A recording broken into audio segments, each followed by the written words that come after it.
Bam boum la chatte à McDoom. Bon Massif, je vous avais promis une vidéo par mois et j'ai pas tenu ma promesse. Donc là, je vous dois 4 vidéos ce mois-ci. Et pour la deuxième vidéo, j'ai décidé de commencer avec, on va dire, un classement des meilleurs trappeurs entiers. Un top 5 en fait. Bon, en réalité, j'avais décidé de faire cette vidéo là il y a 3 mois. Donc le classement a évolué, les choses ont évolué, donc j'ai décidé de faire 2 classements. Un premier, on va dire un classement global général, et un deuxième, on va dire un classement de ce qui se fait de mieux en ce moment, de ce qui fait le buzz en ce moment même. Et avant de commencer Massif, je vais vous faire partager un petit son, peut-être que vous avez déjà entendu ou écouté. Titoff Mercenaire, c'est une combinaison à laquelle je ne m'attendais pas. Franchement, elle fait mal à la tête.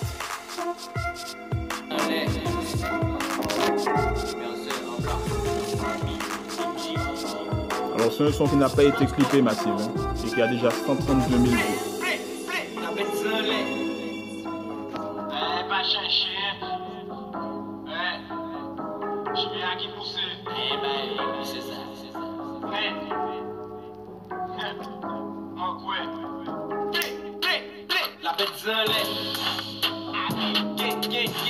La bête la bête Moto la disparaît et au souhait. Et pour matin, la bête la bête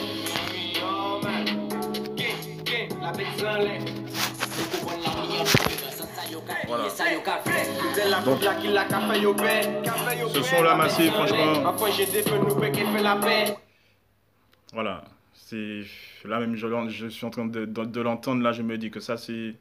Ils auraient dû faire ce son là avant. Moi quand j'entends des sons comme ça, je me dis ils auraient dû faire ce son là avant. Et en tout cas bravo aux deux artistes parce que rien à dire. Donc je vais commencer par le classement général Massif. Pour moi il y a Lyrics en 1, Rifle en 2, Bruce Little en 3, Headstyle en 4 et Laos en 5. Alors il faut argumenter. Donc Lyrics en fait il a très peu de déchets. C'est pas compliqué. C'est peut-être le trappeur entier qui a le moins de déchets. Il fait très peu de sons nuls, moyens, bancal comme on dit, voilà. Niveau lyrics, au top. Le flow aussi. Alors je sais qu'il y a beaucoup de gens disent que lyrics, c'est vachement répétitif, que c'est tout le temps la même chose. Mais si on connaît bien la trap, de toutes les façons, la trap musique en elle-même, elle est répétitive. Il n'y a qu'à voir ce que font des artistes comme Migos, etc. C'est répétitif. Et moi, je trouve que quand j'écoute un son de lyrics, 2 sons de lyrics, ça peut être répétitif. Parce que j'écoute que du lyrics, c'est logique. Mais dans un même son de lyrics, il est capable de vous faire passer du noir au blanc. Ça veut dire qu'il est capable de changer de flow comme ça. Et dans un même son de lyrics, effectivement, on peut trouver plusieurs flows.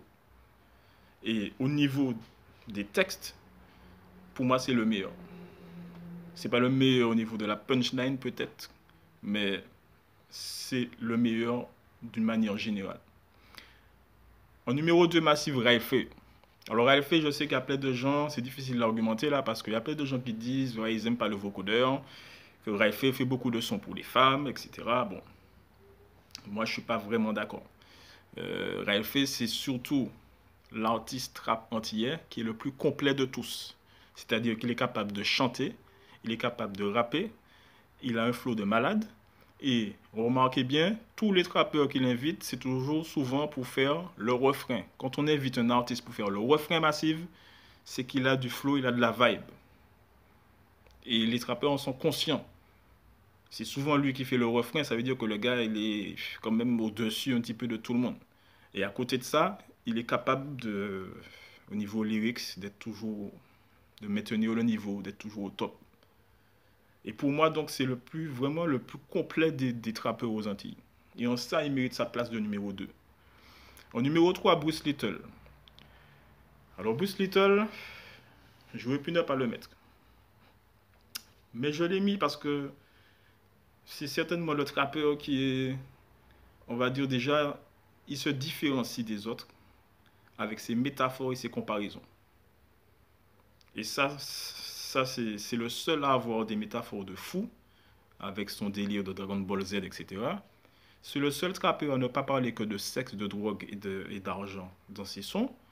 Il a souvent des références à Mona, à Martin Luther, à Césaire. Voilà, on voit que c'est... D'ailleurs, je dirais même que c'est le trappeur antillais le plus cultivé. Pour moi, il n'y a pas de doute. Il suffit d'écouter les références qu'il lâche dans ses textes. C'est sûr que c'est un gars qui est axé sur ça. Et à côté de ça, pendant longtemps, hein, pendant à peu près entre 2012 et 2015, il a fait des tubes. Il a fait des sons voilà, qui ont marqué, qui sont restés. En numéro 4, Headstyle. Alors, Headstyle, c'est le plus américain des trappeurs antillais. Je trouve, dans son style et aussi dans sa manière de rentrer sur les sons, il reste en plus avec... il a une certaine authenticité avec... Parce qu'en fait, il chante en fait, il trappe en créole, mais il arrive à amener cette vibe américaine sans pour autant dire, ah ben lui, il imite un américain, quoi. À aucun moment, en écoutant Headstyle, on va se dire, ah ben le gars, il est en train d'imiter, voilà. Et en ça apporte un truc total, enfin un truc de plus en fait, un truc différent, je trouve, parce que c'est pratiquement le seul à faire ça. C'est vraiment le plus américain des trappeurs antillais, sans imiter les Américains. Voilà, moi je le définis comme ça. Et Pondy Mike aussi un peu cette vibe-là. Je dirais que Headstyle là encore plus. Et en plus de ça, je rajouterais qu'il a quand même des sons qui ont marqué la trappe aux Antilles, comme In Da Kitchen. Il a des tubes comme ça qui restent et qui resteront en fait. Voilà. Et en 5, Massive, La Rose. Alors La Rose,